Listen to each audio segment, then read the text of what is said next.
नमस्कार दोस्तों। पढ़ छत्तीसगढ़ क्लासेस में आप सभी का एक बार फिर से बहुत बहुत स्वागत है।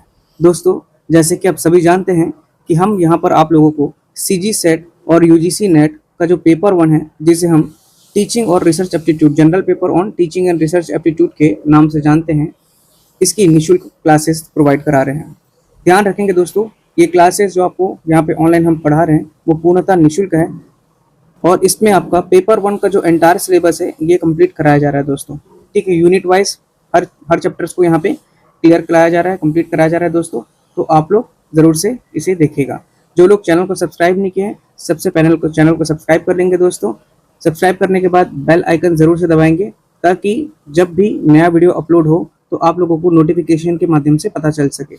दूसरी बात ये कि आप लोग चैनल में जा करके हमारे प्लेलिस्ट में जाइएगा। प्लेलिस्ट में जाएंगे तो आपको मिलेगा सीजी सेट वाला प्लेलिस्ट। उसमें जा करके आप क्लास वाइज हर एक यूनिट डला हुआ है दोस्तों। क्लास वाइज कहने का मतलब है class number 1, class number 2, class number 3, class number 4। इस प्रकार से हम अभी तक टोटल यहाँ पर 20 क्लासेस पढ़ चुके हैं और अभी ये 21वां क्लासेस है दोस्तों, 21वां क्लास नंबर है। ठीक है, हमने कौन कौन से यूनिट खत्म कर लिया है। यूनिट 1 हो चुका है आपका, यूनिट 2 हो चुका है, यूनिट 3 हो गया, यूनिट 4 हो गया है और आज हम यूनिट 8 देखेंगे दोस्तों। यूनिट नंबर आपका जो 5, 6 और 7 है, जो कि आपका मैथ्स और रीजनिंग वाला सेक्शन है, इसको हम लोग लास्ट में करेंगे क्योंकि इसमें थोड़ा टाइम ज़्यादा लगेगा। सबसे पहले हम क्या कर रहे हैं, यहाँ पे जो थ्योरेटिकल पोर्शन है जिसको अपन को स्मरण करना है, याद करना है समझ करके, उसको हम यहाँ पे पहले कंप्लीट करते चल रहे हैं। ठीक है, क्योंकि बहुत सारे मेंबर्स हैं, जो बहुत सारे स्टूडेंट्स हैं, जो एक्सपीरियंस है, वो पीडीएफ नोट्स लिए हुए हैं, तो उनको बार बार रिविजन करना है, तो हम थ्योरी पोर्शन उनको पहले प्रोवाइड करा रहे हैं। तो जो लोग भी पीडीएफ नोट्स लिए हैं, जिसमें हम अपना थ्योरी क्लासेस दे रहे हैं, एमसीक्यू क्लासेस भी प्रोवाइड करा रहे हैं, पीवाईक्यू भी दे रहे हैं, वन लाइनर भी दे रहे हैं, तो ये सभी चीज़ें जो लोग भी पीडीएफ नोट्स खरीदे हैं उनको हम लोग प्रोवाइड करा रहे हैं। जिन्हें भी पीडीएफ नोट्स खरीदना होगा वो हमें व्हाट्सअप कर सकते हैं 8962530503। ये हमारा ऑफिशियल व्हाट्सअप नंबर है। इसमें आप लोग मैसेज करेंगे व्हाट्सअप के माध्यम से तो आप लोगों को डिटेल्स दे दिया जाएगा। ठीक है दोस्तों, अब यहाँ पर मैं बात कर रहा हूँ कि हमारा टारगेट है 15 सितंबर तक आप लोगों का पूरा सिलेबस कंप्लीट कराने का। अभी इस मंथ, अगस्त का मंथ में तकरीबन 8-10 दिन बचे हुए हैं, तो टारगेट ये है कि 8, 9, 10 यूनिट को हम लोग इस मंथ कंप्लीट करें दोस्तों। और उसके बाद जो बचा हुआ है तो 3 यूनिट है, उसको हम 5 डेज में कंप्लीट करेंगे। इस प्रकार से आने वाले सितंबर में इस प्रकार से आपका कंप्लीट हो जाएंगे पूरा सिलेबस। ठीक है, तो चलिए दोस्तों शुरुआत करते हैं। आज का जो यूनिट है हम लोग को जो पढ़ना है, यूनिट नंबर 8 आईसीटी के ऊपर बेस है, इंफॉर्मेशन एंड कम्युनिकेशन टेक्नोलॉजी, जिसे हिंदी में बोलते हैं सूचना और संचार प्रौद्योगिकी। चलिए शुरुआत करते हैं दोस्तों। देखिए आईसीटी जो होता है सामान्य संक्षिप्त और शब्दावली में इसको समझते हैं। ठीक है, जनरल एब्रिविएशन एंड टर्मिनोलॉजीज का। सूचना और संचार प्रौद्योगिकी, इंफॉर्मेशन एंड कम्युनिकेशन टेक्नोलॉजी, इसके अंतर्गत उन सभी तकनीकों, उपकरणों, जो डिवाइसेस होते हैं और जो माध्यम होते हैं उसको शामिल किया जाता है। इसके अंतर्गत सभी जो टेक्निकल चीज़ें होती हैं, जो डिवाइस होते हैं और जो माध्यम है उसको शामिल किया गया दोस्तों।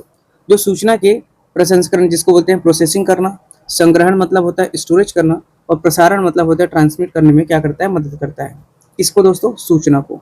ठीक है, आईसीटी का मुख्य कार्य क्या है कि इसके अंतर्गत हम लोग टेक्निकल डिवाइसेस हो गए और मीडियम का इस्तेमाल करते हैं इस आईसीटी के थ्रू, जिससे हम सूचना का क्या करते हैं, प्रोसेस कर सकते हैं, स्टोर कर सकते हैं और इसको ट्रांसफर भी कर सकते हैं, ट्रांसमिट कर सकते हैं। ठीक है, यही मुख्य कार्य किसका, आईसीटी का। ध्यान रखेंगे दोस्तों, हम लोग एकदम नपातोला पढ़ रहे हैं, कहने का मतलब है एग्जाम ओरिएंटेड पढ़ रहे हैं। अभी तक जिस प्रकार से एग्जाम में प्रश्न आया हुआ है और जिस प्रकार से प्रश्न बनते हैं, आ सकते हैं, और जितना भी यूजीसी और यूजीसी नेट और अदर स्टेट के जो सेट हुए थे, अदर स्टेट का जो सेट का परीक्षा हुआ था, उसके बेसिस पर ही मैं आपको थ्योरी और एमसीक्यू करा रहा हूँ। ठीक है, तो इसीलिए हम लोग क्या कर रहे हैं, समय कम है, समय को देखते हुए हम लोग कम पढ़ो लेकिन सॉलिड पढ़ो, वही वाला सीन चल रहा है दोस्तों। यहाँ पर देखिए, अब तो इतना याद रखिएगा कि आपका सिलेबस कंप्लीट हो जाएगा टॉपिक के हिसाब से ही। और दूसरी बात ये है कि हम पढ़ रहे हैं एग्जाम ओरिएंटेड। ठीक है, चलिए महत्वपूर्ण संक्षिप्तियाँ देखते हैं, इंपॉर्टेंट एब्रिविएशंस, महत्वपूर्ण संक्षिप्तियाँ। सबसे पहले देखिए, ये सभी आप लोगों को पता होगा एएलयू क्या होता है। एएलयू का एब्रिविएशन होता है अर्थमेटिक लॉजिकल यूनिट। ठीक है, BIOS input output, basic input output होता है। सीपीयू होता है सेंट्रल प्रोसेसिंग यूनिट। डीएनएस होता है डोमेन नेम सिस्टम। ठीक है, FTP is a file transfer protocol. HTML is a hypertext markup language. HTTP मतलब होता है हाइपरटेक्स्ट ट्रांसफर प्रोटोकॉल, या HTTPS मतलब होता है हाइपरटेक्स्ट ट्रांसफर प्रोटोकॉल सिक्योर। आजकल ये इसका ज़्यादा आप लोग को देखने को मिलेगा। जो भी आपका आधिकारिक वेबसाइट्स होते हैं गवर्नमेंट के, उसमें HTTPS रहता है। IP stands for internet protocol, ISP stand for internet service provider, where LAN वैन MAN is a local area network, wide area network and metropolitan आपका एरिया नेटवर्क होता है। रैम हो गया, रोम हो गया, आप सभी को पता है। ये सभी चीज़ें क्या बेसिक है, पर फिर भी सिलेबस का हिस्सा मैं आपको करा रहा हूँ दोस्तों।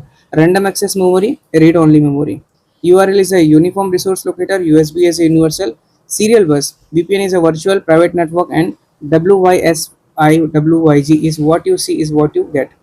ठीक, ये एब्रिविएशंस को आपको याद रखना है, परीक्षा में आ सकते हैं प्रश्न। अब देखिए यहाँ पे मुख्य शब्दावली की बात कर रहे हैं कि टर्मिनोलॉजी। सबसे पहले देखिए डेटा क्या होता है। डेटा कच्चे और असंसाधित रॉ जो बोलते हैं रॉ फैक्ट्स होते हैं, और आंकड़ा जो होता है उसको बोलते हैं डेटा। अभी डेटा को ही प्रोसेस करके हम लोग क्या बनाते हैं, इन्फॉर्मेशन। जब डेटा को संसाधित प्रोसेस करके उपयोगी और अर्थपूर्ण बनाया जाता है तो उसे ही क्या बोलते हैं, सूचना बोलते हैं। तो जो डेटा रहता है वो कच्चे फॉर्म में रहता है, रॉ फॉर्म में रहेगा। असंसाधित रहता है दोस्तों, रॉ फैक्ट्स रहते हैं ये, ठीक है, कच्चे रूप में रहते हैं समझ लीजिए।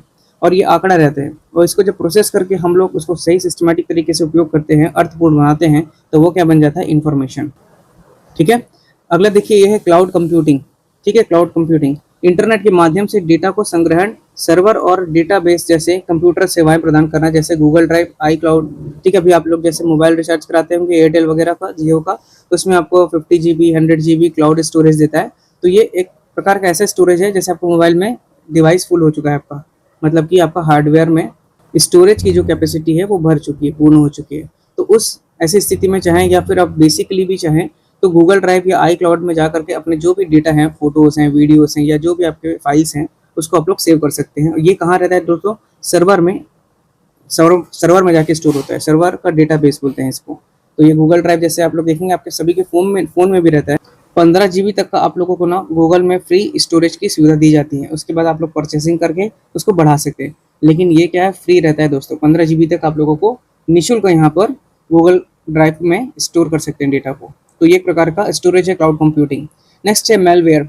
मेलवेयर क्या है, एक दुर्भावनापूर्ण सॉफ्टवेयर है जिसको बोलते हैं मैलिशियस सॉफ्टवेयर, जो कंप्यूटर सिस्टम को नुकसान पहुंचाने के लिए क्या करता है, बनाया जाता है। जैसे कि इसके अंतर्गत आता है virus, worm, write once, read many, Trojan horse. ठीक है, ये सभी क्या है, एक प्रकार का मैलिशियस प्रोग्राम है, ये मैलिशियस सॉफ्टवेयर है जो कंप्यूटर सिस्टम को क्या करता है, नुकसान पहुंचा सकता है। तो मेलवेयर मतलब आप ध्यान रखेंगे दोस्तों। इसके बाद देखिए स्पैम। ठीक है, स्पैम इंटरनेट पर बड़ी संख्या में भेजे जाने वाला जो अवांछित अनसॉलिसिटेड व्यावसायिक ईमेल या संदेश होता है। स्पैम क्या होता है दोस्तों, इंटरनेट पर बड़ी संख्या में भेजे जाने वाला एक प्रकार का अनसॉलिसिटेड, इसको अवांछित बोलते हैं, व्यावसायिक ईमेल या संदेश होता है। ऐसा इन्फॉर्मेशन आता है आपके मोबाइल्स में, आता होगा मेल के जरिए, आता होगा ईमेल के जरिए। तो वो सभी जो फेक रहता है, जो फ्रॉड कर सकते हैं उसमें, ठीक, अवांछित रूप से आता है वो, उसको ही स्पैम बोलते हैं दोस्तों। नेक्स्ट है आपका फिशिंग। ठीक है, फिशिंग, स्पूफिंग, स्पैमिंग, ये सभी चीज़ें प्रश्न करता है, और यहीं पर लोग फंसते हैं आजकल। ठीक है, खास करके व्यापम ये प्रश्न करते ही है।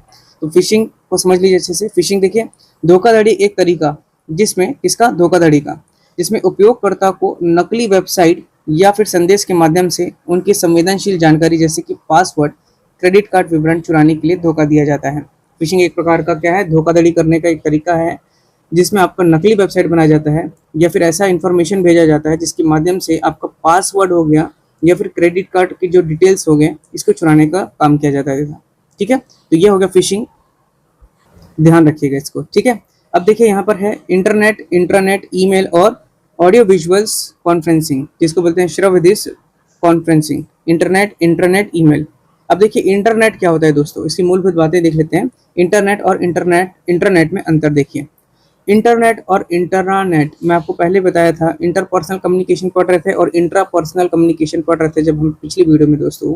तो उसमें बताया इंटर मतलब होता है कि दूसरे, और इंट्रा मतलब होता है खुद में। यहाँ पर भी वही चीज़ है। इंटरनेट मतलब देखिए, ये दुनिया भर के कंप्यूटर नेटवर्क को एक वैश्विक सार्वजनिक नेटवर्क, पब्लिक नेटवर्क है। इसे कोई भी व्यक्ति एक्सेस कर सकता है। ये ट्रांसफर कंट्रोल प्रोटोकॉल या फिर इंटरनेट प्रोटोकॉल जो होता है, इस पर काम करता है दोस्तों। पहला बात तो याद रखेंगे कि दुनिया भर बोल रहा है, मतलब ये बाहरी चीज़ों से जुड़ रहा है, इंटर हो गया। ठीक है, इंट्रानेट अलग होता है। इंटरनेट में क्या होता है, एक ही विशिष्ट संगठन या संस्था, जैसे कोई कंपनी या विश्वविद्यालय का एक निजी नेटवर्क या प्राइवेट नेटवर्क होता है, मतलब खुद में ही उसी कॉलेज के अंतर्गत ही हो रहा है या उसी संगठन के अंदर हो रहा है। जबकि इंटरनेट क्या हो रहा है, ये पूरी दुनिया भर में फैला हुआ है नेटवर्क है, एक वैश्विक, एक सार्वजनिक नेटवर्क है, पब्लिक नेटवर्क है, जिसे कोई भी व्यक्ति एक्सेस कर सकता है और ये TCP/IP प्रोटोकॉल पर काम करता है दोस्तों। इंटरनेट में देखिए ये एक विशिष्ट संगठन या संस्था होती है जिसमें आप लोग एक निजी नेटवर्क, प्राइवेट नेटवर्क प्रदान करता है इसमें, और इसमें केवल उस संगठन के अधिकृत सदस्य जो ऑथराइज्ड मेंबर्स होते हैं उसे ही क्या पता होता है, पासवर्ड पता होता है, इसके माध्यम से एक्सेस कर सकते हैं। ये अधिक सुरक्षित होता है दोस्तों। जैसे मान लीजिए आप लोग, अधिकांश लोग अभी जैसे लाइब्रेरी जा रहे हैं, तो लाइब्रेरी में जो आपका इंटरनेट दिया जा रहा है वो आपका क्या होगा, इंट्रानेट है। ठीक है, याद रखेंगे वो इसके अंतर्गत आएगा, इंटरनेट के अंतर्गत आएगा। आपके पास पर्टिकुलरली उसका पासवर्ड पता है उस वाईफाई का, तो ये किसके अंतर्गत आ रहा है, आपका इंटरनेट। जबकि मान लीजिए आपको इंटरनेट कहने का मतलब है, इंटरनेट भी एक प्रकार का नेटवर्क ही है, लेकिन ये पब्लिक नेटवर्क है, मतलब ये खुला रहता है दोस्तों। ठीक, इतना ध्यान रखना है इंटरनेट और इंटरनेट में। नेक्स्ट है आपका ईमेल की मूलभूत बातें देख लेते हैं। Basics of email. ईमेल को बोलते हैं इलेक्ट्रॉनिक मेल। इंटरनेट पर संदेश के आदान प्रदान का एक डिजिटल क्या है, माध्यम है। मतलब संदेश का क्या है, आदान प्रदान करने का एक डिजिटल माध्यम है। और ये किसके अंतर्गत आएगा दोस्तों, हमने पढ़ा था एसिंक्रोनियस आपका कम्युनिकेशन। ठीक है, ये लाइव नहीं होता, इसका जो आपका रिस्पॉन्स आता है, जो फीडबैक आता है वो लेट से आता है, बाद में आता है, या फिर आपके जो रिसीवर है उसके ऊपर डिपेंड करता है कि वो कब आपका फीडबैक देगा, कब रिस्पॉन्स देगा। तो ईमेल जो है आपको याद रखना है, इलेक्ट्रॉनिक मेल है, इंटरनेट पर संदेश भेजने का, आदान प्रदान करने का एक डिजिटल माध्यम है। ईमेल का जो संरचना है याद रखेंगे इसको हमेशा, ये यूजर नेम होता है। यूजर नेम मतलब मान लीजिए कोई व्यक्ति ने किसी कुछ नाम रखा है, जैसे कि हो गया आपका एप्पल। ठीक है, apple@, डोमेन नेम देगा यहाँ पर आप, जैसे कि जीमेल हो गया, जो भी डोमेन नेम, जैसे कि रेडिफ मेल हो गया, जीमेल हो गया, याहू हो गया, तो डोमेन नेम क्या होता है, जीमेल यहाँ पे लेगी, और ये कॉम हो गया। इसको याद रखना है कि पहले में आपका यूजर नेम इस्तेमाल होता है दोस्तों। ठीक है, और @ के बाद आपका डोमेन नेम इस्तेमाल होगा, पहले यूजर नेम फिर आपका डोमेन नेम। हमेशा यहाँ पर क्वेश्चंस आते हैं। अब यहाँ पे देखिए महत्वपूर्ण घटक टू, जैसे अपन ईमेल लिखते हैं तो टू जो होता है प्रति होता है, इसमें मुख्य प्राप्तकर्ता का पता होता है दोस्तों। टू मतलब जिसको हम दे रहे हैं, है ना।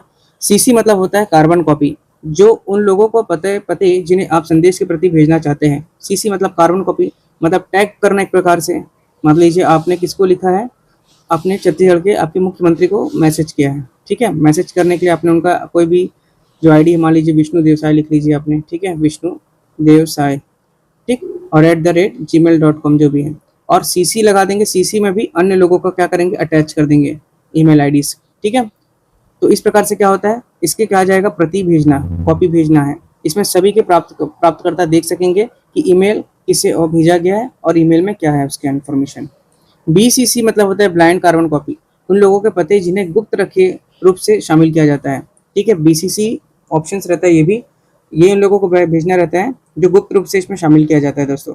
मुख्य प्राप्तकर्ता जो 2 और CC वाले ये नहीं देख पाते हैं। BCC में किसे ईमेल भेजा गया है ये आपका सिर्फ और सिर्फ जो भेजने वाला है उसको पता होता है, और जो प्राप्त करने वाला है उसको पता होता है। ठीक है, अन्य जैसे पर्टिकुलरली किसी एक को भेजा आपने उसको नहीं पता चलेगा, और जिसको आपने अटैच किया उसको नहीं पता चलेगा। ठीक, लेकिन BCC वाले को जिसने आपने टैग किया है उसको जरूर से पता चलेगा। नाम ही इसका ब्लाइंड, ठीक है, छुपा हुआ ही है। ओके, नेक्स्ट देखते हैं प्रोटोकॉल। प्रोटोकॉल SMTP मतलब simple mail transfer protocol, email भेजने सेंड के लिए उपयोग किया जाता है। Simple mail transfer protocol, email को भेजने के लिए कौन सा प्रोटोकॉल का इस्तेमाल होता है, तो ये आपको आंसर देना है, सिंपल मेल ट्रांसफर प्रोटोकॉल। फिर POP3 जिसको बोलते हैं पोस्ट ऑफिस प्रोटोकॉल, क्या बोलते हैं, पोस्ट ऑफिस प्रोटोकॉल 3। IMAP जिसको बोलते हैं इंटरनेट मैसेज एक्सेस प्रोटोकॉल। ठीक है, इंटरनेट मैसेज को एक्सेस कर पाएंगे वो वाला प्रोटोकॉल है। ईमेल प्राप्त करने, ठीक है, प्राप्त करने, रिसीव करने और डाउनलोड करने के लिए हम लोग POP3 आपका प्रोटोकॉल और आपका IMAP प्रोटोकॉल का इस्तेमाल करते हैं। देखिएगा आप लोग जैसे कुछ अलग अलग वेबसाइट में जाएंगे तो कभी आपको लिखाता है पॉपअप ब्लॉक, तो ये जो रहता है पॉपअप ब्लॉक यही होता है, पोस्ट ऑफिस प्रोटोकॉल ब्लॉक रहता है। इसको आप इनेबल करते हैं तब आप वो फाइल को फिर डाउनलोड कर पाते हैं। ठीक है, तो रिसीव करने के लिए, डाउनलोड करने के लिए इस प्रोटोकॉल का इस्तेमाल किया जाता है। नेक्स्ट है श्रव्य दृश्य कॉन्फ्रेंसिंग जिसको बोलते हैं ऑडियो वीडियो कॉन्फ्रेंसिंग। श्रव्य दृश्य कॉन्फ्रेंसिंग, ऑडियो वीडियो कॉन्फ्रेंसिंग, ये एक ऐसी तकनीक है। ठीक है, ऑडियो वीडियो कॉन्फ्रेंसिंग एक ऐसी तकनीक है जो विभिन्न स्थानों पर बैठे लोगों को वास्तविक समय मतलब कि रियल टाइम में आमने सामने संवाद संचार करने की अनुमति देते हैं। ठीक है, मतलब कि लाइव आपका कम्युनिकेशन हो रहा है इससे। ठीक, कौन सा, ऑडियो वीडियो कॉन्फ्रेंसिंग से। आपने देखा होगा दोस्तों, आप लोग गूगल मीट का सहारा लेते हैं, या आप लोग व्हाट्सएप कॉलिंग करते हैं जिसमें आपका वीडियो कॉन्फ्रेंसिंग एक प्रकार का वो भी, ठीक है, वीडियो कॉल करना बोलते हैं जिसको, तो वीडियो कॉन्फ्रेंसिंग है वो। नेक्स्ट है महत्वपूर्ण उपकरण, जैसे कि आपका वेब कैम हो गया, माइक्रोफोन हो गया, इंटरनेट कनेक्शन हो गया, कॉन्फ्रेंसिंग सॉफ्टवेयर हो गया। प्रमुख सॉफ्टवेयर इसमें इस्तेमाल करते हैं Zoom, Google Meet, Microsoft Teams, Cisco Webex, Skype, ये सभी आपका उपकरण है, ठीक है। कौन कौन सा उपकरण लगेगा इसमें, आपका वेब कैम लगेगा, ठीक है, वीडियो कॉन्फ्रेंसिंग के लिए, माइक्रोफोन लगेगा, इंटरनेट की कनेक्टिविटी जरूरी है, और कॉन्फ्रेंसिंग सॉफ्टवेयर कौन कौन से मैंने बताया, जूम, गूगल मीट हो गया, माइक्रोसॉफ्ट टीम्स, सिस्को वेब्स और आपका स्काइप, ये सभी हो गए। लाभ इसका ये है कि यात्रा के समय को बचाता है, खर्च को बचाएगा, दूरस्थ शिक्षा जिसको बोलते हैं रिमोट एजुकेशन, और वर्क फ्रॉम होम जैसे महत्वपूर्ण कार्य इसमें पॉसिबल हो पाता है दोस्तों। आगे देखते हैं उच्च शिक्षा में डिजिटल पहले, digital initiatives in higher education, digital initiatives in higher education, उच्च शिक्षा में डिजिटल पहले। भारत सरकार ने देश में शिक्षा की गुणवत्ता, पहुंच और समानता में सुधार के लिए कई महत्वपूर्ण डिजिटल प्लेटफॉर्म शुरू किए हैं। यहाँ से क्वेश्चन बनता है, इसलिए इसे ध्यान रखेंगे दोस्तों। स्वयं, मैं पहले भी बताया हूँ आपको, स्वयं जो है study webs of active learning for young aspiring minds, ठीक है। इसका फुल फॉर्म क्या होता है, study webs of active learning for young aspiring minds. ये भारत सरकार के द्वारा शुरू किया गया एक एकीकृत मंच में जो ऑनलाइन पाठ्यक्रम जिसको बोलते हैं massive open online courses, MOOCs, ठीक है, मैसिव ओपन ऑनलाइन कोर्सेज प्रदान करता है। ये 9वीं कक्षा से लेकर के आपका पोस्ट ग्रेजुएशन जो आपका स्नातकोत्तर होता है, पोस्ट ग्रेजुएशन तक की शिक्षा में मुफ्त प्रदान करता है। आपका जो भी ज्ञान है उसको, इन्फॉर्मेशन है, या आपको पूरा सिलेबस को, सभी चीज़ों को इसमें कराया जाता है दोस्तों, मूक्स, ठीक है, ध्यान रखेंगे, ठीक। इसके बाद देखिए स्वयं प्रभा, ये आपका 40, पहले 32 था इसमें चैनल, अब 40 हो गया है। उच्च गुणवत्ता वाले शैक्षिक टीवी चैनलों का क्या है, एक समूह है। जो जीसैट मतलब कि जीसैट 15 एक सैटेलाइट है दोस्तों, उपग्रह है। इसका उपयोग करके 24x7 मतलब कि प्रत्येक दिन प्रत्येक घंटा आपको ये प्रसारित होता है। हर दिन यहाँ पे कम से कम 4 घंटा नई सामग्री दिखाई जाती है। कितने घंटे, 4 घंटे नया कंटेंट आपको प्रोवाइड कराया जाता है, और जिसे दिन में 5 बार क्या करते हैं दोस्तों, दोहराया भी जाता है। स्वयं प्रभा याद रखेंगे, 40 DTH चैनल जीसैट 15 इसमें इस्तेमाल होता है। डेली आपका ये अवेलेबल है 24x7, 4 घंटा के नए कंटेंट डलते हैं इसमें, और 5 बार दिन में दोहराया जाता है दोस्तों। अगला है राष्ट्रीय डिजिटल लाइब्रेरी जिसको बोलते हैं NDL, ठीक है, national digital library of India.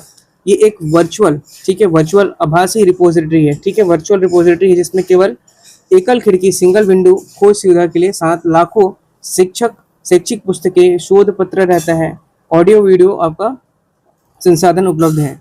इसे IIT खड़गपुर के द्वारा विकसित किया, ध्यान रखेंगे, NDL, ठीक है, national digital library of India एक वर्चुअल रिपोजिटरी है जिसमें आपका सिंगल विंडो खोज सुविधा के लिए लाखों शैक्षिक पुस्तक अवेलेबल है, मतलब डॉक्यूमेंट्स अवेलेबल है, शोध पत्र, थीसिस जिन्होंने किया है वो आपका अवेलेबल होता है, ऑडियो वीडियो संसाधन यहाँ पे उपलब्ध है।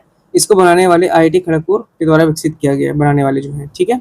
नेक्स्ट है आपका नेशनल एकेडमिक डिपॉजिटरी, NAD, ठीक है, वो NDL था, नेशनल आपका डिजिटल लाइब्रेरी था वो, ये आपका NAD है, नेशनल एकेडमिक डिपॉजिटरी है। ये एक शैक्षणिक प्रमाण पत्र है जिसमें डिग्री, डिप्लोमा और मार्कशीट का एक सुरक्षित डिजिटल डेटाबेस है जो फर्जी प्रमाण पत्रों की समस्या को क्या करता है, रोकता है, और ऑनलाइन सत्यापन को आसान बनाता है दोस्तों, ठीक है। जैसे कि आप डिजी लॉकर इस्तेमाल करते हैं ना, डिजी लॉकर में आप लोग अपना जो भी सर्टिफिकेट्स है वो डाउनलोड कर सकते हैं और स्टोर भी कर रख सकते हैं, सेव करके, है ना। वैसे ही आपका NAD है, नेशनल एकेडमिक डिपॉजिटरी, मतलब जमा होते हैं यहाँ पे। ये एक शैक्षिक प्रमाण पत्र है जिसको बोलते हैं हम लोग शैक्षिक प्रमाण पत्र, मतलब जो आपका डिग्री, सर्टिफिकेट्स, डिप्लोमा या मार्कशीट है उसको एक सुरक्षित डिजिटल डेटाबेस है जो फर्जी प्रमाण पत्रों की समस्या को क्या करता है, रोकता है, और ऑनलाइन सत्यापन, जो ऑनलाइन वेरिफिकेशन है उसको आसान बनाता है। NAD को याद रखना है, नेशनल एकेडमी डिपॉजिटरी। अगला है ई शोध सिंधु। ये उच्च शिक्षा संस्थानों को जनरल शोध पत्र और ई पुस्तकों को विशाल भंडार तक पहुंच प्रदान कराता है। ई शोध सिंधु याद रखेंगे, जो हायर एजुकेशन है, इंस्टीट्यूट है, वहाँ पे आपके जनरल्स हो गए, है ना, पेपर्स हो गए, जो भी आपके डॉक्यूमेंट्स हैं, थीसिस आपने किया है, शोध पत्र हो गए, या आपका ई पुस्तक मतलब होता है इलेक्ट्रॉनिक जो पुस्तकें होती हैं, उसके विशाल भंडार का पहुंच प्रदान कराता है आपका ई शोध सिंधु। इसके बाद देखिए शोध सिंधु और शोध गंगा में कंफ्यूजन नहीं होना है, जैसे स्वयं और स्वयं प्रभा में नहीं होना है, ठीक है। तो शोध गंगा जो है ये भारतीय विश्वविद्यालयों के शोधार्थियों, जैसे PhD जो स्कॉलर्स होते हैं, पीएचडी का फुल फॉर्म क्या होता है? Doctor in psychology. ठीक है, पीएचडी स्कॉलर्स द्वारा जमा किए गए शोध प्रबंधन, जिसको बोलते हैं थीसिस, का एक डिजिटल भंडार या रिपोजिटरी होता है। ठीक है, जो लोग आपका भारतीय विश्वविद्यालय में आपका जो पीएचडी स्कॉलर्स होते हैं, उनके द्वारा जमा किया जो शोध प्रबंध है, थीसिस है, उसका एक डिजिटल रिपोजिटरी होता है शोध गंगा में। नेक्स्ट है आपका विद्वान। ठीक है, विद्वान ये भारत के वैज्ञानिक शोधकर्ताओं और संकाय सदस्यों जो फैकल्टीज होती हैं, उनका एक डेटाबेस होता है विद्वान, जो विशेषज्ञों और अन्य संसाधनों के बीच सहयोग बढ़ाने में मदद करते हैं। विद्वान क्या है? जो विद्वान लोग होंगे वहाँ कौन होंगे? आपके साइंटिस्ट लोग होंगे।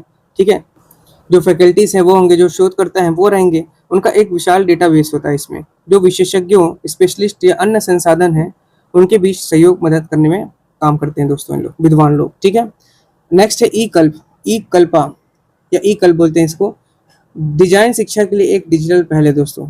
ठीक है, डिजाइन शिक्षा के लिए एक डिजिटल पहल है ये ई कल्पा। मतलब कि जो ई कल्प है भारत में एक डिजिटल शिक्षण पहल है, जिसका उद्देश्य डिजाइन है शिक्षा, डिजाइन शिक्षा के लिए एक ऑनलाइन वातावरण बनाना और जो स्वदेशी शिल्पकला है ना, उनको संरक्षण करना है। सूचना और संचार प्रौद्योगिकी के माध्यम से शिक्षा पर राष्ट्रीय मिशन जो है आपका, उसके तहत शिक्षा मंत्रालय द्वारा ये प्रायोजित है दोस्तों, याद रखेंगे। डिजिटल सामग्री इसके अंतर्गत आती है, जिसमें विभिन्न डिजाइन क्षेत्र को कवर करने वाले जो ओपन एक्सेस ऑनलाइन पाठ्यक्रम होता है, लर्निंग मॉड्यूल और वीडियो व्याख्यान इसको प्रोवाइड कराते हैं इसमें। ठीक, तो याद रखेंगे ये डिजाइन शिक्षा के लिए आपका बनाया गया है ई कल्पा को। नेक्स्ट है आईसीटी और सुशासन, ICT and governance, e governance जिसको बोलते हैं। ठीक है, e governance, e governance electronic governance का अर्थ होता है सरकारी सूचनाओं और सेवाओं को नागरिक, व्यवसाय और अन्य सरकारी संस्थानों तक पहुंचाने के लिए सूचना प्रौद्योगिकी आईसीटी का उपयोग। ई गवर्नेंस इलेक्ट्रॉनिक गवर्नेंस का अर्थ है सरकारी सूचनाओं और सेवाओं को नागरिकों, व्यवसाय और अन्य सरकारी संस्थानों तक पहुंचाने के लिए सूचना प्रौद्योगिकी आईसीटी का उपयोग, ई गवर्नेंस। ठीक है, जो भी सरकारी जो सूचना है उसको नागरिक, जो व्यवसाय है और अन्य सरकारी संस्थानों तक पहुंचाने के लिए आईसीटी का उपयोग किया जाने वाला एक प्रकार का इलेक्ट्रॉनिक सर्विस है। ठीक है, नेक्स्ट है ई गवर्नेंस के 4 स्तंभ। इंपॉर्टेंट है, ये पूछता है दोस्तों। ठीक है, ई गवर्नेंस के 4 स्तंभ। एक है SMART, मतलब होता है आपका स्मार्ट, याद रखेंगे स्मार्ट। ठीक है, S फॉर सिंपल, मतलब नियम और प्रक्रियाओं का सरलीकरण होता है। ठीक है, जितने भी नियम है और उसके प्रक्रियाएं हैं उसको सरलीकरण किया जाएगा, जनरलाइज किया जाएगा। S फॉर सिंपल मतलब सरल, नियम और प्रक्रियाओं का सरलीकरण। दूसरा M से होता है मोरल, नैतिक, सरकारी जो कामकाज में पारदर्शिता और ईमानदारी रखने के लिए आपका मोरल है, इसको याद रखना है।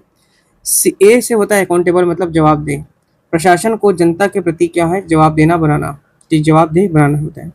R फॉर रेस्पॉन्सिव, उत्तरदायी, नागरिकों की समस्या का त्वरित समाधान करना। और ट्रांसपेरेंट मतलब होता है पारदर्शी, जिसमें हम बोल रहे हैं सूचनाओं को जनता के लिए सुलभ बनाना होता है। ठीक है, सूचनाओं को जनता के लिए सुलभ बनाना। तो ये आपके ई गवर्नेंस के 4 स्तंभ, smart, S for simple, M for moral, A for आपका होता है accountability, R for responsive and T for transparent. ठीक है, ध्यान रखेंगे इसे। नेक्स्ट है ई गवर्नेंस के विभिन्न मॉडल भी देख लेते हैं। विभिन्न मॉडल G2C, ये भी इंपॉर्टेंट है ना, ध्यान रखिएगा, जहाँ से क्वेश्चन बनता है मैं आपको और स्पेशली बता देता हूँ। G2C मतलब होता है गवर्नमेंट टू सिटीजन, सरकार से नागरिक, जैसे digital ration card, online passport सेवा, जन्म मृत्यु प्रमाण पत्र, ये सब होता है सरकार से आपका जनता। ठीक है, सरकार से नागरिक। G2B मतलब होता है आपका सरकार से व्यवसाय, गवर्नमेंट टू बिजनेस, जैसे जीएसटी का पोर्टल हो गया, टैक्स की फाइलिंग हो गया, ITR, ई ट्रेडिंग हो गया, ये सभी चीजें G2B के अंतर्गत आएगा।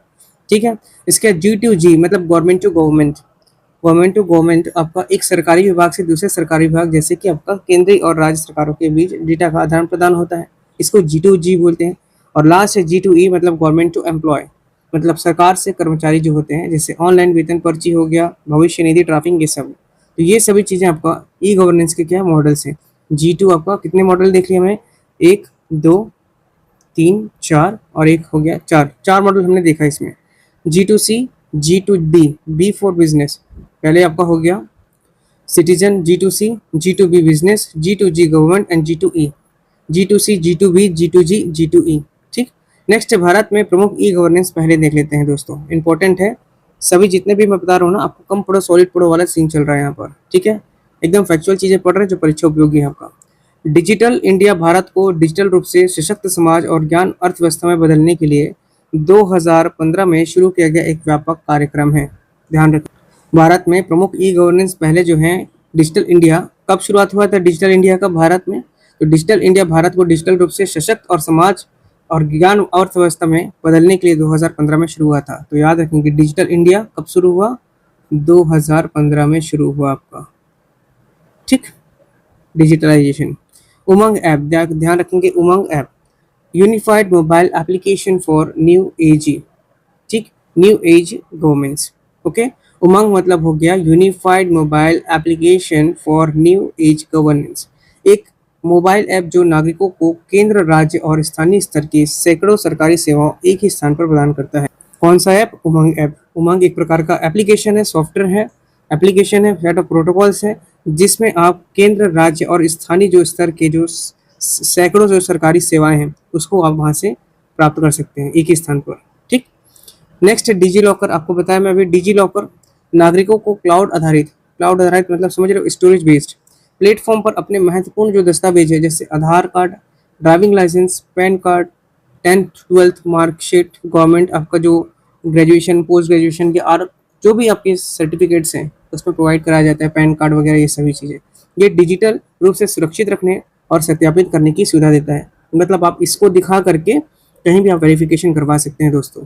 चाहे आपका मान लीजिए आप ड्राइविंग कर रहे हैं और ड्राइविंग करते समय आपका ड्राइविंग लाइसेंस नहीं है, लेकिन अगर आप उसका फोटो कॉपी दिखाएंगे तो वो वैलिड नहीं होता, लेकिन आप अगर डिजी लॉकर एप्लीकेशन में अपना ड्राइविंग लाइसेंस दिखाएंगे तो वो आपका मान्य होगा, ठीक है। ध्यान रखेंगे इस चीज़ को। उसी प्रकार जो अन्य प्रमाण पत्र हैं, जो आपके जो मूल दस्तावेज हैं, उसको आप उसमें जाकर के सेव कर लेंगे, लिंक कर लेंगे, डाउनलोड कर लेंगे, तो वो क्या हो जाएगा, कहीं भी सत्यापित करने की सुविधा प्रदान कर देगा, क्योंकि ये गवर्नमेंट का ऑथराइज आपका क्या है, डिजी लॉकर एक प्रकार का एप्लीकेशन है, ठीक। नेक्स्ट है आधार, जिसको बोलते हैं UIDAI। आधार दुनिया की सबसे बड़ी बायोमेट्रिक पहचान प्रणाली जो विभिन्न कल्याणकारी योजनाओं के सीधे लाभ हस्तांतरण, जिसको बोलते हैं DBT में मदद करता है, ठीक है। डायरेक्ट बेनिफिट आपका जो है ट्रांसफर, इसमें मदद करता है। UIDAI यूनिफॉर्म, क्या होता है आपका UIDAI का फुल फॉर्म? तो याद रखेंगे इसको भी, ठीक है। यहाँ लिख देता हूँ मैं, unique identification authority of India, ठीक है। कितने डिजिट होते हैं आपका आधार में? तो ध्यान रखेंगे 12 डिजिट होते हैं दोस्तों। कितने डिजिट? 12 डिजिट होते हैं। ध्यान रखेंगे कि UIDAI की स्थापना जो है ये आपका 28 नवंबर, ठीक है, सॉरी 28 जनवरी था, ठीक, 28 जनवरी 2009 में इसकी शुरुआत की गई थी।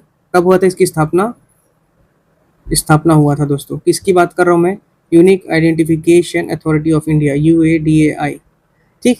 जबकि पहला आधार कार्ड 29 सितंबर 2010 को जारी किया गया था। कब किया गया था? 29 सितंबर 2010 को फर्स्ट UIDAI कार्ड, आधार कार्ड जिसको बोलते हैं, वो आपका रिलीज़ किया गया था, मतलब बना था किसी का। तो शुरुआत कब हुई ये इंपॉर्टेंट है, 28 जनवरी 2009 से इसकी शुरुआत कर दी गई थी। UID की स्थापना 28 जनवरी 2009 को, ठीक है। योजना आयोग किया था उस समय, याद रखेंगे। अब जो है नीति आयोग बन चुका है 2015, ठीक है। तो ध्यान रखेंगे इसको। अंतर्गत इसके आपका UIDAI का गठन किया गया था। किसके अंतर्गत? उस समय योजना आयोग, अभी नीति आयोग हो गया, ठीक। और उस समय इसके अध्यक्ष कौन थे अगर पूछता है, UIDAI के पहले अध्यक्ष, तो जो आपका जो इन्फोसिस से कंपनी है, सॉफ्टवेयर कंपनी, आपको पता होगा, उसके जो आपके को फाउंडर थे, कौन? नंदन नीलकणी। क्या नाम था? नंदन नीलकणी। इसके क्या थे? अध्यक्ष थे, पहले अध्यक्ष, ठीक, ठीक है। और याद रखेंगे कि 12 जुलाई आपका 2016 से UIDAI को एक कानूनी व वैधानिक प्राधिकरण, स्टैट्यूटरी अथॉरिटी का दर्जा मिल चुका है दोस्तों, ठीक है। वर्तमान में सरकार ने आधार कानून पारित किया है और 12 जुलाई 2016 से ये कानूनी और वैधानिक प्राधिकरण अथॉरिटी बन चुका है दोस्तों। 12 जुलाई 2016 से शुरू, 2009 में स्थापना, बना पहला 2010 में, लेकिन अब ये क्या है, स्टैट्यूटरी बॉडी हो गया है, ठीक है, स्टैट्यूटरी अथॉरिटी हो गया दोस्तों। इतना चीज़ें को याद रखना है UIDAI का, ठीक। 12 नंबर होते हैं इसमें, आप सभी क्या बन चुका होगा, ठीक है। इतनी चीज़ों को आपको ध्यान में रखना है UIDAI से संबंधित। चलिए आगे देखिए, यहाँ पर प्रगति को देख लेते हैं थोड़ा सा, ठीक है। प्रगति, प्रधानमंत्री द्वारा सीधे राज्य और केंद्रीय परियोजनाओं को निगरानी और समीक्षा करने के लिए एक बहुविषयक मंच बनाया गया है। ठीक है, याद रखेंगे भारत सरकार का ये एक सूचना और संचार प्रौद्योगिकी आईसीटी बेस्ड है ना मल्टी मॉडल प्लेटफॉर्म है, जिसे प्रधानमंत्री कार्यालय पीएमओ ने और राष्ट्रीय सूचना विज्ञान केंद्र जिसको बोलते हैं नेशनल इंफॉर्मेशन सेंटर द्वारा तैयार किया गया है। 2015 में इसको लॉन्च किया गया था, याद रखेंगे इसको 2015 में शुरुआत किया गया था। और इसका मुख्य उद्देश्य है केंद्र और राज्य की सरकार की जो बड़ी बुनियादी जो ढांचा इंफ्रास्ट्रक्चर परियोजना है उसमें होने वाले जो देरी है या रोकना है या आम जनता की शिकायतों को तेजी से निवारण करना, मतलब प्रगति करना। किसका प्रगति करना? जनताओं की प्रॉब्लम को सॉल्व करके प्रगति करना देश का, मतलब कि प्रॉब्लम को यहाँ पे मुख्य रूप से सॉल्व करना है। किसका प्रॉब्लम को सॉल्व करना है? जनता के प्रॉब्लम को सॉल्व करना है। या जो भी परियोजनाएं दी गई हैं, योजना है सरकार की, उसमें होने वाले जो विलम्ब है ना, या आपका कुछ काम रुक गया, अटका हो गया, या जो आम जनता की जो भी शिकायतें हैं उसको इसमें से तेजी से त्वरित रूप से निवारण करना ही प्रगति आपका इसका काम है। ठीक, नेक्स्ट है आपका कंप्यूटर मेमोरी की संरचना देख लेते हैं दोस्तों। कंप्यूटर मेमोरी हायरार्की, गति मतलब स्पीड, क्षमता, कैपेसिटी एंड लागत जो कॉस्ट है इसके क्रम में समझिए। देखिए यहाँ पे सबसे पहले रजिस्टर जो है, रजिस्टर ये सीपीयू के अंदर स्थित सबसे छोटी और सबसे तेज मेमोरी, याद रखेंगे सबसे जो तेज मेमोरी है और सबसे छोटी जो मेमोरी होती है उसको बोलते हैं रजिस्टर। एक प्रकार का क्या है? भंडारण, मतलब आपका मेमोरी है, स्मृति है, माफ करिएगा भंडारण बोल दिया था, ये एक प्रकार का मेमोरी है। ठीक है, ध्यान रखेंगे सबसे फास्ट है रजिस्टर। इसके बाद देखिए कैश मेमोरी, इसको बोलते हैं कैश मेमोरी। ये सीपीयू और रैम के बीच जो बफर ट्रांसफर होता है, बफर का जो काम करता है वो कौन करता है? Cache memory. किसके बीच? सेंट्रल प्रोसेसिंग यूनिट और रैंडम एक्सेस मेमोरी के बीच में जो बफर का काम करता है, बफर टाइम होता है ना, बफरिंग को होता है, वो इसका काम कौन करता है? कैश मेमोरी करता है। तो ये अत्यंत तेज होता है और बार बार उपयोग होने वाले डेटा को रखता है। अब आप लोग कंफ्यूज होंगे कि सर इसमें भी लिखा है तेज, अत्यंत तेज होता है, इसमें भी लिखा है सबसे तेज। ध्यान रखेंगे रजिस्टर हमेशा कौन होगा? फास्टेस्ट होगा। रजिस्टर मेमोरी फास्टेस्ट है, उसके बाद सेकंड नंबर में आपका हो जाएगा कौन सा? Cache memory. ठीक है, अब ये फास्टेस्ट क्यों होता है? क्योंकि डायरेक्ट सीपीयू के अंदर लगा हुआ है, सीपीयू के अंदर लगा, इनसाइड द सीपीयू कोर में लगी हुई होती है कौन सा? रजिस्टर्स। ठीक, इसीलिए सबसे फास्टेस्ट होगी। जबकि कैश मेमोरी सीपीयू और रैम के बीच में होती है, जब बीच में होंगी तो बफर का भी काम कर रही है, तो ये इससे थोड़ा सा स्लो है। जबकि रजिस्टर का कार्य क्या है? सीपीयू जब किसी डेटा पर तुरंत काम कर रहा है तो वो उसे रजिस्टर में रखता है। अगर कोई से भी प्रोसेस हो रहा है, अब हर एक चीज़ ना प्रोसेस ही होती है कंप्यूटर में, तो उसको कहाँ पे रखा जाएगा? रजिस्टर पे रखा जाएगा। जब किसी भी डेटा पर तुरंत काम कर रहा होता है ना कौन सीपीयू आपका, तो उसे रजिस्टर में ही रखता है। जैसे मान लीजिए 2 नंबर को जोड़ते समय वो नंबर रजिस्टर में ही स्टोर करता है। आपने कुछ टास्क दिया, जैसे 2 + 3 रख दिए, ये प्रोसेस होने से पहले से आप कहाँ रखाएगा? आपका रजिस्टर में रखाएगा। कैलकुलेशन कर रहे हैं आप तो, या कोई भी आपका इनकोडिंग भी कर रहे हैं, या एक प्रकार का मान लीजिए सॉफ्टवेयर आप टाइप कर रहे हैं, तो ये सब चीज़ें कहाँ रहेगा? आपका रजिस्टर में ही स्टोर होता है वहाँ पे। दूरी देखिए सीपीयू के सबसे पास होती है, इसलिए सीपीयू को इस तक पहुंचने में 0 के बराबर समय लगता है। 0.5 से लेकर के 1 नैनो सेकेंड तक का समय लगता है, इसलिए ये बहुत फास्टेस्ट होती है। जबकि कैश मेमोरी जो है आपका दूसरे स्थान पर है। कैश मेमोरी ये सीपीयू के अंदर या उसके बहुत पास मतलब नहीं होता, मतलब एक प्रकार से पास में ही होता है, लेकिन रैम और सीपीयू के बीच में होता है। ठीक है, जैसे कि आपका इसका नाम है L1, L2, L3 कैश के रूप में होता है, लेकिन रजिस्टर से आपका थोड़ा सा स्लो होता है। ठीक, कार्य है आप इसका सीपीयू जो कैश मेमोरी है रैम और सीपीयू के बीच एक बफर का काम करता है दोस्तों। जो आपका डेटा सीपीयू को बार बार चाहिए होता है वो उसे रैम से ला करके अपने पास रख लेता है, इसलिए कैश मेमोरी आपका सेकंड नंबर में फास्टेस्ट होता है ना। याद रखेंगे रैम से तो कई गुना तेज होता है कैश मेमोरी, लेकिन रजिस्टर की तुलना में इसकी गति थोड़ी कम होती है। ठीक, तो रैम से फास्ट है लेकिन आपका रजिस्टर से कम है। ठीक है, नेक्स्ट देखिए आप यहाँ पे प्राइमरी और मेन मेमोरी की बात करते हैं। इसमें आपका प्राइमरी में आपका रैम और रोम होते हैं। ठीक है, तो रैम को बोलते हैं रैंडम एक्सेस मेमोरी। ठीक है, रैंडम एक्सेस मेमोरी जो आपका वोलेटाइल होता है, मतलब वोलेटाइल मतलब अस्थायी, और जो रोम होता है रीड ओनली मेमोरी, ये आपका नॉन वोलेटाइल होता है, मतलब कि स्थायी। जो नॉन है वो स्थायी है और जो नॉन नहीं है वो अस्थायी है। ठीक, यही आपका कौन सा है? प्राइमरी और मेन मेमोरी। अब आप बोलेंगे सर रैम और रोम में कौन फास्ट है? ये भी तो मेमोरी है। तो याद रखेंगे आपका रैम जो है अत्यधिक तेज है, वेरी फास्ट है। रैम की स्पीड आपका नैनो सेकंड में होता है।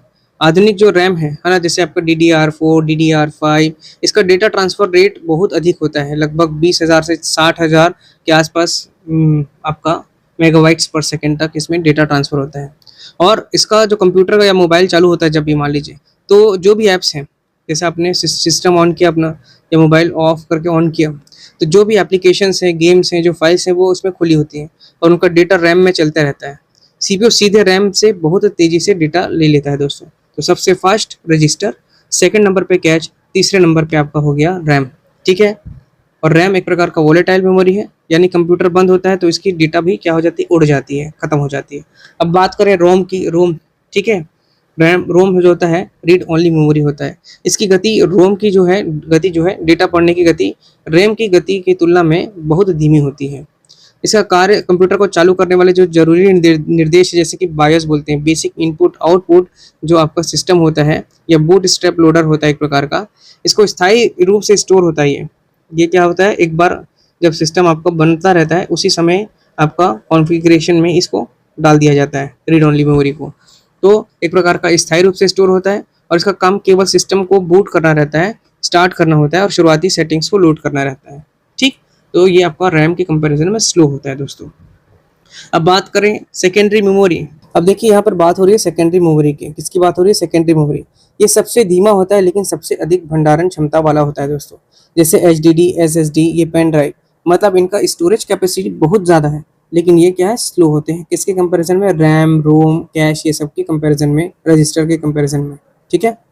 हालांकि रोम का मैं कंसिडर नहीं करूँगा इसमें, लेकिन रैम, कैश मेमोरी, रजिस्टर, इनके कंपैरिजन में ये आपका धीमा होगा लेकिन स्टोरेज क्षमता बहुत अधिक होगी। अब बात करें मेमोरी स्टोरेज यूनिट्स। ठीक है, याद रखेंगे इसको। बिट, ठीक है, 1 बिट, 4 बिट, 8 बिट। ठीक है, सबसे छोटी इकाई जो हो गया आपका मेमोरी की उसको बोलते हैं बिट। 4 बिट को अगर हम लोग जोड़ेंगे तो वो बनता है दोस्तों 1 निब्बल। 4 बिट बराबर 1 निब्बल। और 8 बिट बराबर क्या होता है, 1 बाइट होता है, ध्यान रखेंगे। 4 बिट बराबर 1 निब्बल और 8 बिट बराबर 1 बाइट। इसके बाद होता है किलोबाइट, ठीक है, मेगाबाइट, फिर गीगाबाइट, टेराबाइट, पेटाबाइट, एटाबाइट, एक्साबाइट, इसके बाद जेटाबाइट एंड योटाबाइट। ये सभी चीज़ें हो गई। ठीक है, ध्यान रखेंगे 8 बिट बराबर 1 बाइट होता है। 1 किलो बाइट होता है 1024 आपका बिट्स बराबर 1 किलो बाइट होता है।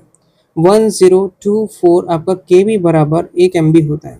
1024 MB बराबर आपका होता है 1 गीगाबाइट और 1024 गीगाबाइट बराबर 1 TB। ऐसे ही आपका 1024 टेराबाइट बराबर 1 पेटाबाइट और 1024 टेराबाइट बराबर एक्साबाइट और 1024 एक्साबाइट बराबर क्या होता है आपका जेटाबाइट, 1 जेटाबाइट। और सबसे बड़ा जो हो गया योटाबाइट, जिसको बोलते हैं 1024 ZB बराबर योटाबाइट। ध्यान रखेंगे केबी के बाद MB और MB के बाद GB और GB के बाद TB। इतना तो आप सभी अवेयर होंगे, इस सबसे जानते ही होंगे। इसके बाद रखना है PEZY, पेजी। ठीक है, पिज्जा मत समझ लीजिएगा, ये पेजी है। आपका हो गया पेटाबाइट, एक्साबाइट, जेटाबाइट, योटाबाइट। ठीक, इससे पहले आपका हो गया बिट, फिर निब्बल, फिर बाइट, फिर आपका केबी, किलोबाइट, फिर मेगाबाइट, फिर गीगाबाइट, फिर टेराबाइट, फिर आपका पेटाबाइट, फिर एक्साबाइट, जेटाबाइट और आपका योटाबाइट। ठीक है, ध्यान रखेंगे इसको, ये बढ़ते हुए क्रम है आपका मेमोरी यूनिट्स। ठीक है, ध्यान रखेंगे इसको। चलिए अब आगे देखते हैं नेटवर्क टोपोलॉजी। ठीक है, नेटवर्क टोपोलॉजी। ठीक, नेटवर्क टोपोलॉजी का अर्थ होता है किसी नेटवर्क में कंप्यूटर और अन्य जो उपकरण होते हैं उसके आपस में फिजिकल, भौतिक या फिर आपका तार्किक, टेक्निकल रूप से किस प्रकार से जुड़ा हुआ है। मतलब कोई भी आपका नेटवर्क टोपोलॉजी एक प्रकार का ऐसा टोपोलॉजी होता है, एक प्रकार का नेटवर्क होता है जिसमें कंप्यूटर और उसके जो अन्य पेरिफेरल डिवाइसेस होते हैं, अन्य जो उपकरण होते हैं, वो आपस में फिजिकली और टेक्निकली रूप से किस प्रकार से जुड़े हैं ये बताता है। सबसे पहला देखिए यहाँ पे है आपका बस टोपोलॉजी, जिसको बोलते हैं बस टोपोलॉजी।